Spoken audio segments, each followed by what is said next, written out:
आज हमारे समाज में ना ये प्रश्न करने की हिम्मत रह गई है और ना इसका उत्तर देने की हिम्मत रह गई है। अगर उत्तर की और प्रश्न की ये वर्षा होती रहे तो हमारे नए समाज में जीवन आ जाएगा। ये जो नपुंसकता छाई हुई है ना कि माताओं बहनों के साथ या किसी के साथ अहित हो रहा निगाह, ये हमें बिल्कुल पसंद नहीं है। कि जैसे हम निकल रहे कोई हमारी बहन को छेड़े तो उस समय आप ग्रीवा झुका के जाएंगे क्या? कायरता में दम नहीं। हमारे देश के सूरवीरों ने घास की रोटियां खा के जिए लेकिन गंदे लोगों के सामने सर नहीं झुकाया। हमारे देश की जो देवियां हैं वो अपने शरीर को नष्ट कर दिया लेकिन विधर्मियों को स्पर्श भी नहीं करने दिया। अमित भाटी जी, राधा वल्लभ श्री राम प्रभु। महाराज जी आपके चरणों में कोटि कोटि प्रणाम। गुरुदेव, अगर कोई व्यक्ति किसी माता या बहन के साथ दुर्व्यवहार कर रहा हो या किसी प्रकार की हिंसा कर रहा हो, हम वहां से निकल रहे हो, तो ऐसी स्थिति में हमें क्या करना चाहिए? अगर प्राण भी बलियार करना पड़े तो कर देना चाहिए। रक्षा के लिए अगर कोई हमें मार भी दे तो उसे भगवत कृपा प्राप्त होगी। उस समय ये जो नपुंसकता छाई हुई है ना कि माताओं बहनों के साथ या किसी के साथ अहित हो रहा निगाह, ये हमें बिल्कुल पसंद नहीं है। हमारा जीवन है, अगर किसी को कष्ट मिल रहा है, परहित लाग तजय जो देही संतत संत प्रशंसई तेहि। अवसर मिले ना, जो दशरथ जी को सौभाग्य नहीं मिला वो जटायु जी को मिला है। दशरथ जी पिता हैं लेकिन भगवान की गोद में प्राण नहीं छोड़े, भगवान के विरह में प्राण छोड़े हैं, लेकिन जटायु जी भगवान की गोद में प्राण छोड़े हैं। जानते हो क्यों? क्योंकि उन्होंने सियाजू के लिए अपने प्राणों की बाजी लगा दी। सियाजू को रावण हरण कर लिए। जानता है जटायु कि मैं रावण के सामने क्या हूं, बड़े बड़े दिक्पाल कांपते हैं, लेकिन एक पक्षी जटायु अपने पंख को प्रहार से उसको रावण को विचलित कर दिया।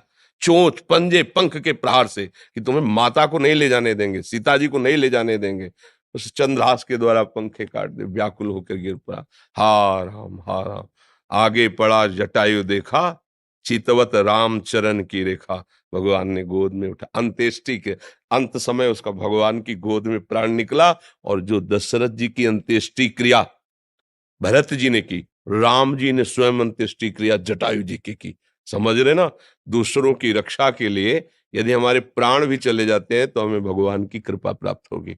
इसमें नहीं, ये आज बहुत ही निंदनीय वृत्ति आ रही है, कायरता जिसे कहते हैं। ये बहुत किस बगल में हम देख रहे हैं कि दुर्व्यवहार कर रहा है, वो इसे पीड़ा पहुंचा रहा है, और हम अपना सर झुका किस लिए चलाते कि मेरा तो नहीं ना, वो मेरी बहन तो नहीं ना, मैं तो सुरक्षित हूं ना। अगर हम उसको कुछ बोलेंगे तो कहीं हमें ना मार दे, कहीं हम ऐसा कैसे हो सकता है? अगर इतनी व्यवस्था हमारे दिमाग में स्वसुख की छा गई है तो फिर मनुष्य कहलाने योग्य नहीं है हम भाई। पशु कहलाने योग्य, मनुष्य तो कहलाने योग्य नहीं है। एक बार अपने स्वरूप में आ जाओ, आप भगवान के अंश हो। एक बार आ जाओ। मरना एक बार है, 100 बार नहीं। ध्यान रखना, 100 बार नहीं मरना है, एक बार मरना है। और वो निश्चित समय है, कोई बिना समय के मार नहीं सकता। क्योंकि एक ही भय होता है जो डराता है, कहीं मृत्यु ना आ जाए, और वो हमने स्वीकार कर लिया है। बस फिर देखते हैं। यही स्वीकार करके बाबा जी बने थे कि अब मैं मरा। बच्चा थे, कौन रखेगा, कहाँ रखेगा, क्या भोजन मिलेगा, कैसा मिले, पहले घर के निकलने पहले ही मन ने ऐसा मारा कि अगर ठाकुर जी की कृपा न होती तो पहले ही बाण में गिर जाते। जो ही गांव से बाहर निकले जन्मभूमि से, तो ऐसी प्रेरणा मन में क्या भोजन कैसे मिलेगा। बच्चा थे, कौन रखेगा, कैसे, क्या, कहाँ, यहाँ तो अम्मा है, परिवार है। तुरंत आया कि अब तो मरा, अब भगवान जैसे रखेंगे रखेंगे, भगवान के लिए मरेंगे। देखो आपके सामने में पूरा जीवन हो गया। एकांत गंगा किनारे अकेले घूमना, श्मशान, रात्रि में पेड़ के नीचे रुक जाना, मंदिर, कहीं भय थोड़ी लगा क्योंकि मरा। प्रभु के लिए जीवन अर्पित, अब जैसे ऐसे कोई टच नहीं कर पाया। हाँ, उनका विधान है तो कोई गाली देगा, कोई अपमान करेगा, थोड़ा मजबूत करने के लिए ऐसे कोई। तो ये तो होना चाहिए कि जैसे हम निकल रहे कोई हमारी बहन को छेड़े तो उस समय आप ग्रीवा झुका के जाएंगे क्या? मारो मती, उसको बंदी बनाकर, हमारा कानून है, कानून को अर्पित करो। हिंसा करके तुम नया अपराध मत करो, पर कोशिश करो बचाने की। उसको बचाओ और उसको बंदी बनाने की। यदि उसमें कुछ होता है तो भगवान जाने। बात समझिए, हमारा उद्देश्य हिंसा करना नहीं होगा। बचाव पक्ष में, अगर बचाव पक्ष में हमारे प्राण चले जाएं या कुछ भी हो जाए, वो भगवान जाने, पर इस पर तो उतरना चाहिए।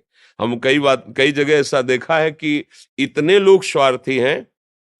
एक बार हम 11 बजे रात्रि के पहले 9 बजे तक आरती होती थी ठाकुर जी की, तो आरती करके फिर भिक्षा मांगते थे घरों में। तो जो मिल जाता फिर लेकर के एकांत पाते, आचमन करते, फिर यमुना किनारे कुछ देर बैठ, तो 11 बजे रात्रि के वापस होते थे। तो वापस हो रहे थे तो एक ट्रैक्टर की जो जोतने वाला होता है ना हल, उसमें जो छेद होता है जहां से वो कनेक्शन होता है, वहां एक नवीन बछिया गाय थी, उसका पैर पता नहीं कैसे उसमें चला गया था।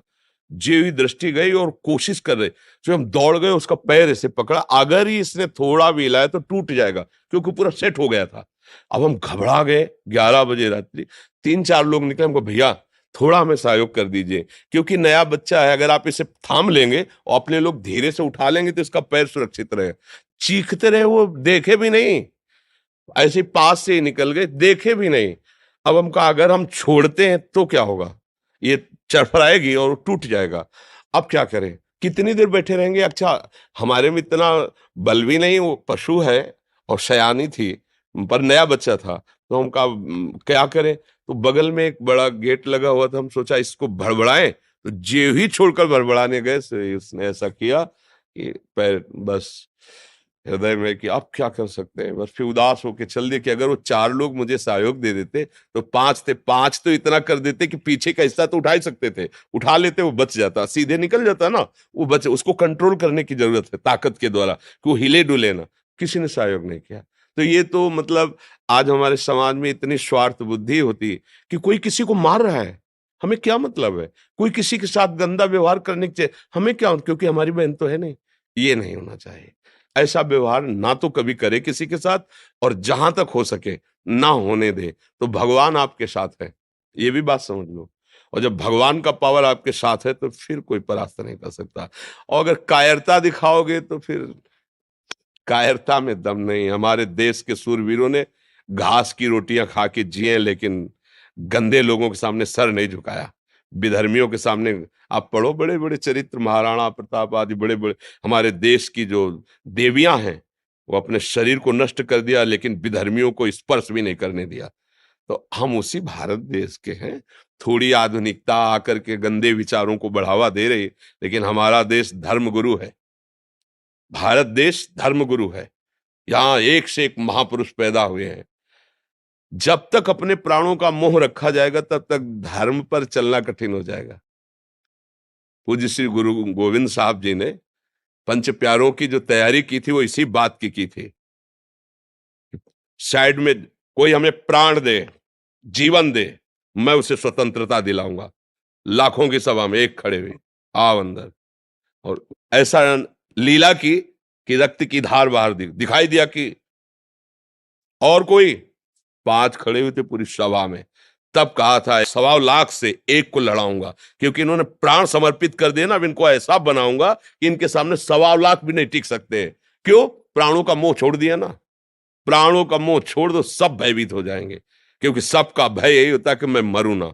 और पापी पुरुष में ज्यादा हिम्मत नहीं होती, ध्यान रखना। हम लोग केवल प्राणों के भय से भयभीत होकर अधर्म सह रहे हैं। अगर आप अपने प्राणों का भय त्याग दें तो पापी जो पाप करने वाला है वो भयभीत, रावण भयभीत होके गया था सिया जी के लिए। उसके लिए जो शब्द आए ना, जिसे कुत्ता बढ़ियाई पे जाता है, ऐसे हो गया था। जिसके चलने से दिक्पाल कांपते थे वो वहां कांप रहा था। लक्ष्मण जी ने रेखा खींची थी, हिम्मत नहीं थी कि अंदर चला जाए, तो उसने चतुराई से, विद्वान भी था, चतुराई से कि भिक्षा बंदी नहीं लेंगे, बाहर आइए। तो धर्म से चलने वाले में एक पावर होता है भागवतिक, और अधर्म से चलने वाले में एक भय होता है, पर वो दिखाता भय है।